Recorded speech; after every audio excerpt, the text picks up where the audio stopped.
एक SDM madam को देखता हूं रोज, उनका रोज का काम है सेल्फी का, रोज का, मतलब एवरी डे वो डिस्क्राइब, कभी बजट भी कर देते हैं, कभी ये करते हैं वो करते हैं। हमारे चीफ सेक्रेटरी क्या कर रहे होंगे कि वो अपने ऑफिसर्स को ही चेक नहीं कर रहे, भाई तुम्हारा डीसी क्या कर रहा है, तुम्हारा एसडीएम क्या कर रहा है, तुम्हारा एसएसपी क्या कर रहा है, एसपी क्या कर रहा है, डीएसपी क्या कर रहा है। ये वो अपना काम छोड़ करके कुछ और काम कर रहे हैं, तो मेंटल हेल्थ तो उनका भी खराब। अब चीफ मिनिस्टर के काबले में 20 गाड़ियां चलती है, आए भला कोई सामने, मिनिस्टर साहब जो हैं वो भी पायलट वायलट लेके चलते हैं, लेकिन जब ये बैठ जाते हैं वहां पर इस पर्टिकुलर चेयर पर, तो वो जो वहां बैठते हैं ऑफिसर लोग, वो ऐसे गाइड करते हैं, खुद तो झंडियों में घूमते, चाहे डायरेक्टर हो, चाहे डीसी हो, चाहे कोई भी हो, ये तो पूरी फीलिंग लेते हैं। लेकिन हमारा जो मेंटल हेल्थ है वो खराब किया हुआ इन्होंने। हमें डर ये रहता है, सच में हमें ये डर रहता है, मैंने दोबारा जिम ज्वाइन कर ली कि पता नहीं कब अखाड़े में उतरना पड़े और कब कौन ट्रक ड्राइवर जो है वो पाना निकाल करके बाहर आ जाए, तो चल तू बढ़ाया विधायक। Last time you are not in a house, that time I was also a deputy speaker here, और मैं इसको 1.5 घंटे भी खींच लेता। जब विषय अच्छा हो तो खींच लेते हैं, क्या ही दिक्कत है, हम आए इसीलिए। और मेंटल हेल्थ तो बड़ा इंपॉर्टेंट है, यहाँ बड़े लोगों का मेंटल हेल्थ बिगड़ा हुआ है। हमें तो रोज गालियां देते हैं, कोई खुश होता है, कोई कहता है कि भाई यार तुम ही निकले शेर, तुम ही गुंडे निकले, तुम ही बदमाश निकले, डाकू निकले। तो ये सारी अवधारणाएं जो है वो परिवार जब फेलियर हुआ है, परिवार का फेलियर हुआ है, सही शिक्षा नहीं दी गई है, उसके कारण ये सारी चीजें हो रही है।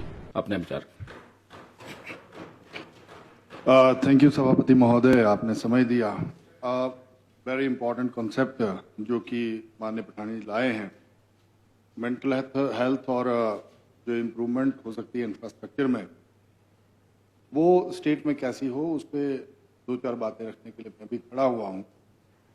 हम लोग, क्योंकि मैं जिस बैकग्राउंड से आता हूँ वो समाजशास्त्री परिवार है, और उसमें हम मेंटल हेल्थ और मेंटल हाइजीन और मेंटल इस तरह के व्यवहारों पर उस तरह से बात नहीं करते हैं जिस तरह से बाद में डॉक्टर साहब करेंगे। हमारा जो है वो संदर्भ सीधा समाज के ऊपर ही होता है कि एक व्यक्ति, जिस तरह से भवानी पठानी जी कह रहे थे, बहुत सारे विषय इन्होंने बहुत डिटेल से बता दिए, उसमें इन्होंने बहुत सही कहा कि हम जब समाजशास्त्र में पढ़ाते थे कि भाई कैसे डिफाइन किया जाए, एक मेंटल हेल्थ को कैसे ट्रीट किया जाए, तो हम यही चीज कहते थे कि समाज में जब बहुत सारे अवसाद पैदा होते हैं और जो सामाजिक हमारा व्यवहार, चाहे वो भावनात्मक हो, चाहे संज्ञात्मक हो, या फिर हम लोग एक और तरीका व्यवहारात्मक चीज से हम किस तरह से व्यवहार करेंगे, जब हम अपने आप को समाज में स्थापित नहीं कर पाते हैं, चाहे सामाजिक तरीके से हो, आर्थिक तरीके से हो, राजनीतिक तरीके से हो, या हम जब एकदम से किसी और कॉन्सेप्ट में चले जाते हैं, मॉडर्नाइजेशन की तरफ जैसे आजकल समाज चला गया है, या फिर प्रतिस्पर्धा का दौर इतना बढ़ जाए कि व्यक्ति अपने आप को बहुत पीछे महसूस करे। अब आज की डेट में पठानी जी कह रहे थे कि एक, मैं नितिन गडकरी जी का रेफरेंस दे रहा हूं, एक दिन वो जयपुर में कहीं बोल रहे थे, उन्होंने कहा कि जब व्यक्ति को टिकट नहीं मिली होती है तो वो चिंता करता है कि टिकट मुझे कहां से मिलेगी, और जब टिकट मिल जाती है तो क्या मैं विधायक बनूंगा या नहीं बनूंगा, अपने ऊपर ही ले रहा हूं ये बात, और फिर विधायक बन जाएगा तो सरकार बनेगी नहीं बनेगी, सरकार बनेगी तो क्या उसमें मेरे को मिनिस्ट्री मिलेगी, अगर मिनिस्ट्री मिलेगी तो कब तक रहेगी, और अगर मिनिस्ट्री के बाद अगर मेरा चीफ मिनिस्ट्री के लिए स्टेप आता है तो वो कब तक रहेगा। ये तो हम अपना भी जो मेंटल सेटअप है, पठानिया जी मैं इनसे बिल्कुल एग्री कर रहा हूं। हाँ, डिपार्टमेंट कौन सा मिलेगा, तो चाचा चौधरी जी को तो इस बारे में है नहीं सोचने की जरूरत, क्योंकि इनको बहुत अच्छा डिपार्टमेंट भी मिल गया है।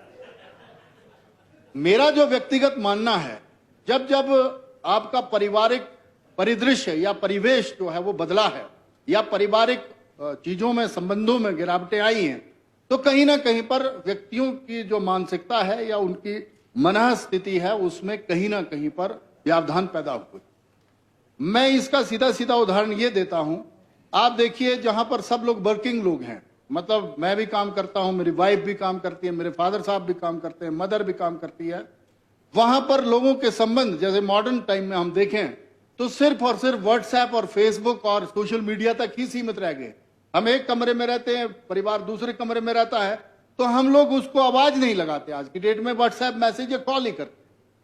तो जब हम अपने प्रॉब्लम्स या समस्याओं को डिस्कस नहीं करेंगे, और सबसे बड़ी विडंबना क्या हुई है, मैं जिस विधानसभा क्षेत्र से आता हूं, चुरा विधानसभा क्षेत्र, हुआ क्या है, जैसे जैसे समाजीकरण हुआ, जैसे जैसे थोड़ा मॉडर्नाइजेशन का कंसेप्ट आया, 2006-7 तक जब तक मैं खुद स्टडी कर रहा था, तो हम देखते थे कि जब शिमला आते थे, जैसे एचपीयू में पढ़े या फिर जम्मू में पढ़ने का मौका मिला या कहीं और बाहर गए, तो हम जब उनको देखते थे, उनका ड्रेस पहनने की सेंस, मतलब ड्रेस जो पहनते थे, या वो जिन गाड़ियों में घूमते थे, या जैसा व्यवहार वो करते थे, तो हम लोग भी कहीं ना कहीं थोड़ी देर के लिए फ्रस्ट्रेटेड जरूर हो जाते। लेकिन हम लोग फिर अपने जब पीछे देखते थे मुड़ के कि भाई हमें जो कॉन्सेप्ट दिया गया था, जैसे मेरे पिताजी ने या मेरे दादा साहब ने या मेरे समाज के सराउंडिंग के लोगों ने एक कॉन्सेप्ट दिया था, आत्मसंतुष्टि, साल्वेशन, संतुष्टि। तो सेटिस्फैक्शन एक ऐसा कंसेप्ट है जो आज तो समाज से बिल्कुल ही बाहर चला गया है। आप लोग स्कूलों में देखो, इतनी प्रतिस्पर्धा हो गई। मैंने तो अपने ऊपर ही लिया है, मेरे भी 3 बच्चे हैं, 2 बेटियां 1 बेटा है। तो अब ये होता है कि आपने खुद डॉक्टरेट कर ली, तुम्हारे बच्चे क्या करेंगे? एक तो उन पे ये प्रेशर है, दूसरा पॉलिटिशियन के बच्चे हैं तो लोगों की भी उन पे नजरें। तो ज्यादातर पॉलिटिशियंस के बच्चों को माना जाता है या तो ये लॉयर बनेगा, वकील बनेगा, और या ज्यादा से ज्यादा जो है वो डॉक्टर की तरफ चला जाएगा। लेकिन हम प्रैक्टिकली उन बच्चों पर वैसे ध्यान नहीं दे पाते, क्योंकि हमारी मजबूरियां हैं। आपने देखा ही है, वी आर वर्किंग फॉर 24/7। हम लोग 24 के 24 घंटे काम करते हैं। ये एक ऐसा प्रोफेशन है पॉलिटिक्स जिसमें हम लगातार काम करते हैं। आप अपना रात को भी स्विच ऑफ नहीं करते, क्योंकि कभी भी किसी तरह की वो हो सकती है। तो आप सोचिए कि हम किस से मेंटल उसमें चले हुए हैं। फिर एक डीओ चीफ मिनिस्टर साहब को दिया है, पता नहीं अप्रूव होगा नहीं होगा, या जो कार्यकर्ता का प्रेशर है कि भाई तुम्हारी तो चल ही नहीं रही है। जैसे ज्यादातर तो ये सत्ता पक्ष के लोगों को ही दिक्कत रहती। तो आज की डेट में जैसे मैं चीफ मिनिस्टर साहब को देख रहा हूं, बराबर चीफ मिनिस्टर साहब थोड़ी देर के लिए रहते हैं, फिर उसके बाद 27 याद आ जाती है, वो भी निकल जाते हैं।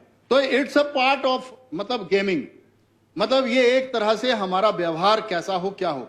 इसके लिए जो मैं टेक्निक ढूंढता हूं, एक तो है जैसे हम वेदों में पढ़ा करते थे, और जैसे हमारे लोग कई बार विरोध भी करते हैं इन चीजों का, कि जो व्यक्ति भौतिकवादी दृष्टिकोण नहीं रखता है वो कामयाब कैसे हो।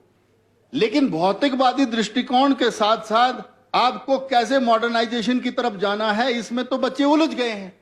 उनका सिर्फ एक ध्येय लक्ष्य है। मैंने देखा कई अच्छे लड़के यहाँ पर बहुत अच्छे कॉम्पिटिटिव एग्जाम्स जो हैं वो क्वालिफाई भी करते हैं और अच्छी पोस्टों पे भी चले जाते हैं, लेकिन उसके बावजूद भी वो डाइवोर्स ले लेते हैं, या मान लो अपने माता पिता के साथ नहीं बनते, तो फिर वो अच्छी पोस्ट पे बैठ करके, मैंने कई IAS, HAS, IPS ऐसे कई उदाहरण हैं, कई पॉलिटिशियंस ऐसे उदाहरण हैं, वो बैलेंस नहीं बिठा पाते।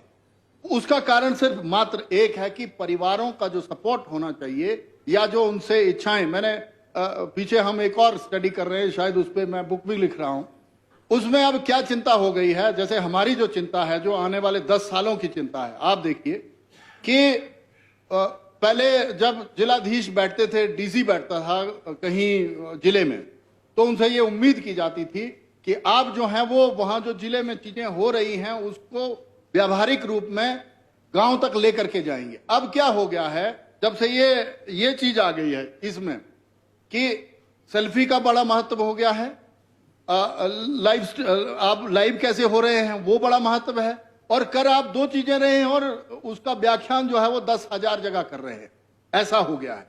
उससे क्या है, उलझने उसकी भी बड़ी हैं और बड़ी तो साथ में उन लोगों की भी हैं। तो ये तो मैं कह रहा हूं कि जो राजनीतिक की इंटरवेंशन होनी चाहिए या जो प्रशासनिक इंटरवेंशन होनी चाहिए वो उस तरह से हो नहीं रही। अब मूल विषय यह है कि हम लोग हैं तो लगभग सारे किसी ना किसी, चाहे 1% होंगे, चाहे 2% होंगे, चाहे 25% होंगे, किसी ना किसी स्ट्रेस में चले हुए हैं और किसी ना किसी मेंटल परिस्थिति को फेस कर ही रहे हैं।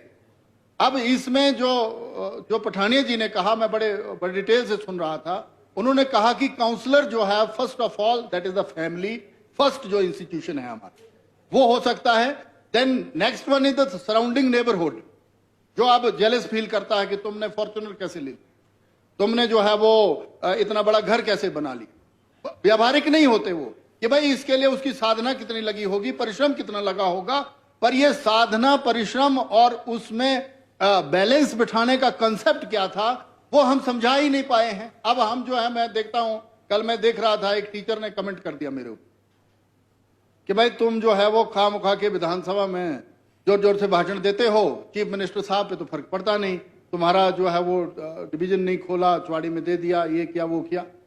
और उसने जो शब्द यूज किया वो किया भौंकना शब्द। जैसे आप देखो, सरकारी कार्यरत टीचर है, वीर सिंह नाम है उसका, वो जो है वो डायरेक्ट जो है वो आप पे कटाक्ष कर रहा है। अब मेरे से क्या दिक्कत हुई होगी, उसने कोई चुनाव नहीं लड़ा मेरे साथ, पता नहीं किसी तथाकथित राजनीतिक दल से भी मुझे नहीं लगा, क्योंकि हमने उसको रखा है वहां पर। लेकिन फिर भी वो Veer Singh government senior secondary school, मैं आपके ध्यान में ले आता हूं ये बात, मेरे को सच में आहत हुआ मैं उस बात से कि भाई ठीक है, मैं विषय रख रहा हूं, विधानसभा में चर्चा चली, मुझे लगा इंपॉर्टेंट चर्चा है, जो मैं सोचता हूं उसको भी यहां हाउस में आना चाहिए।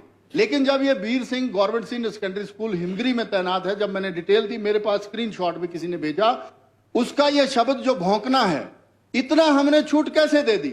आप सोचो, चाहे मैंने उसको संरक्षण दिया, चाहे इन्होंने दिया या किसी ने भी दिया, ये तो इंस्टीट्यूशन को थ्रेट है। वो एक एमएलए को जो है वो भौंकना बोल रहा है, तो ये उनकी मानसिकता किस लेवल पे चली गई है? या हमने उनको काम नहीं दिया है, या खुले छोड़े हुए हैं, या उनको पता नहीं है कि मैं टीचर ही किस लिए हूं। भाई केमिस्ट्री बड़ा इंपॉर्टेंट सब्जेक्ट है, तुम जो है वो उसमें नहीं ध्यान दे करके ये कर रहे हो, पर मैं उस पर भी नहीं गया। हमें तो रोज गालियां देते हैं, कोई खुश होता है, कोई कहता है कि भाई यार तुम ही निकले शेर, तुम ही गुंडे निकले, तुम ही बदमाश निकले, डाकू निकले। तो ये सारी अवधारणाएं जो है वो परिवार जब फेलियर हुआ है, परिवार का फेलियर हुआ है, सही शिक्षा नहीं दी गई है, उसके कारण ये सारी चीजें हो रही है। मेरा सिर्फ स्वास्थ्य मंत्री जी से यही निवेदन, इसमें काउंसलिंग से भी इतना कोई फर्क नहीं पड़ता जो हमने स्टडी की, इसमें हमें स्ट्रेंथन करना पड़ेगा परिवारों को।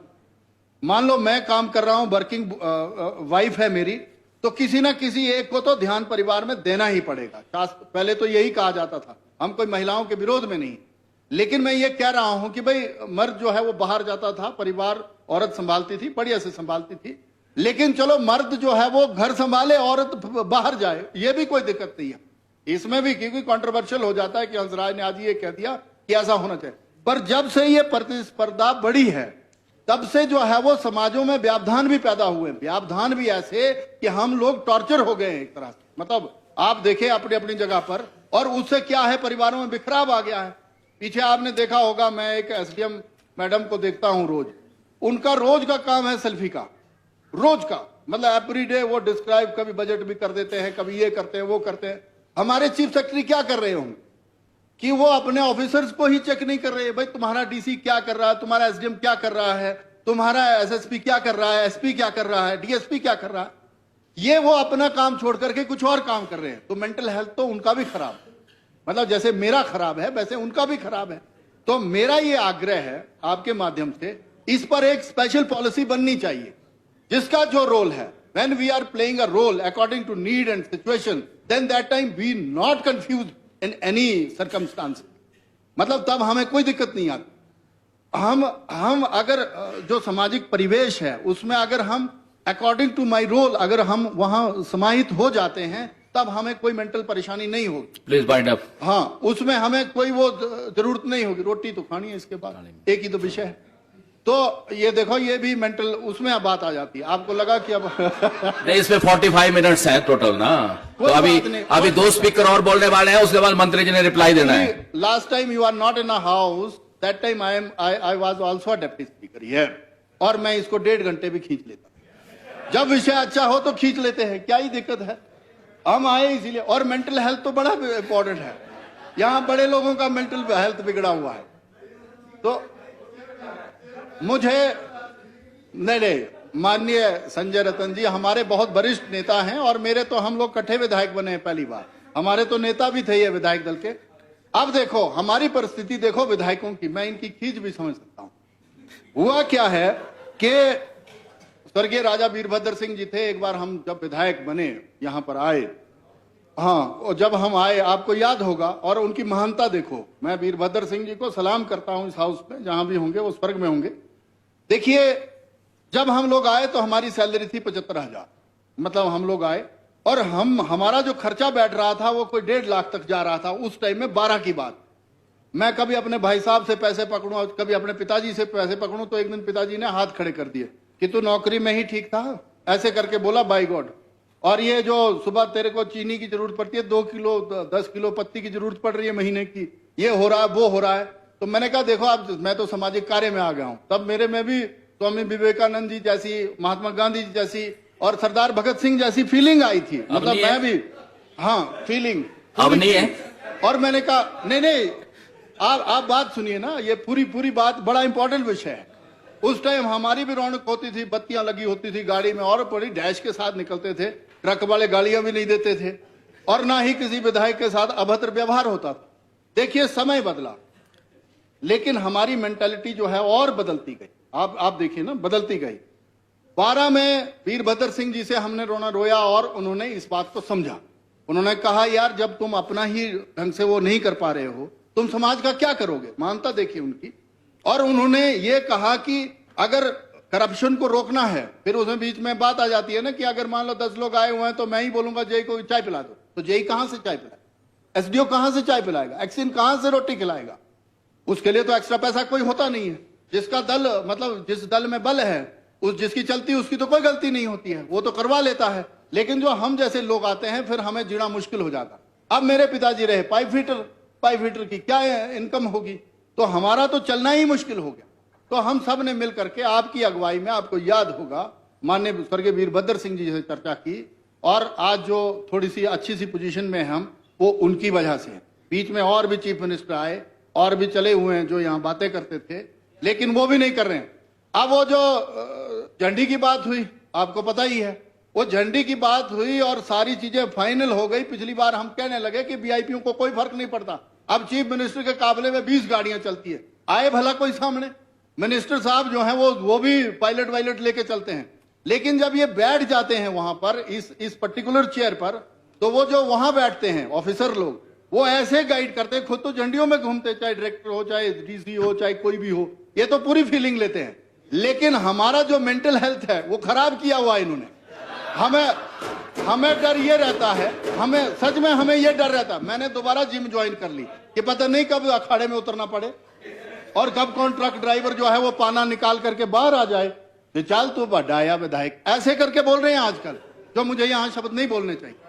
तो ये जो मेंटल हेल्थ पे हम लोग चर्चा कर रहे हैं, पहले तो अपनी हेल्थ ठीक कर लें, एक विषय ये है। और दूसरा, माननीय मुख्यमंत्री जी को पहले हम 68 लोगों पे तो संज्ञान लेना ही चाहिए, फिर हम संस्थान भी खड़े करते हैं, फिर जाकर के उसमें व्यवस्थाएं भी खड़ी करते हैं और लास्ट तक चले जाते। कई लोगों ने अब इसमें भी क्रिटिसाइज करना कि अपनी बात को यहां पर लाने के लिए ये किया, पर भाई जब मैं खुद ही कंफ्यूज हूं, then how I can convince the public when I am totally confused, then that time how I convince the public को कैसे मैं वो कर सकता। तो now the point is कि हिंदी में ही बोलता। तो मेरा ये निवेदन है, मैंने कभी अंग्रेजी बोली नहीं है, तो मैं भी अब तैयारी कर रहा हूं। जैसे मैं देख रहा था एक दिन चैतन्य जी को, और यहाँ कॉन्वेंट के बच्चे बैठे हुए हैं, तो मैं भी फीलिंग ले रहा था कि मैं भी अंग्रेजी अच्छी बोल रहा हूं। तो अब ऐसा है संजय रतन जी, बस लास्ट है 1 मिनट, मेरा ये है कि मेंटल हेल्थ में आप इंफ्रास्ट्रक्चर, जैसा मैं डॉक्टर साहब कह रहा था, देखिए आप करें इसमें। पठानिया जी बहुत सच में शानदार चीज लाए हैं, मैं भी इसके साथ फुली एग्री करता हूं इनके साथ। और साथ ही साथ मेरा ये निवेदन है कि हम लोग जैसे गांव में देखते हैं, मैं अभी सलूनी का एक वाकया आपको सुनाता हूं, उसने अपना घर जला दिया बंदे ने, और साथ ही साथ जो है वो लोगों को भी प्रताड़ित किया। एक था जेंट्स, कोई सलूनी साथ में लगता गांव है, इमगरी के साथ, मतलब हमारा और आपका ज्वाइंट वेंचर है। और मेरे को फोन आया किसी का कि भाई उस बंदे को उठाना है, सचो नहीं कर रहा है।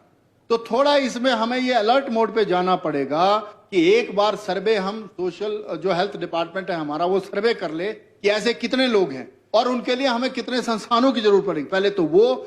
दूसरा, जो भवानी सिंह पठानिया जी ने कहा कि काउंसलर, ये वो चीजें भी होनी चाहिए, ये बिल्कुल सही है। लेकिन जो मैंने अपने बारे में कहा, विधायकों के बारे में कहा है, अगर चीफ मिनिस्टर साहब कहीं सुन रहे होंगे, तो हमने आशा, आंगनबाड़ी वर्कर, ये वो सबकी तनख्वाहें बढ़ाई, इनकी भी सोचो।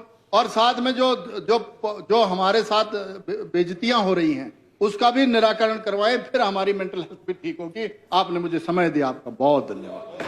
Thank you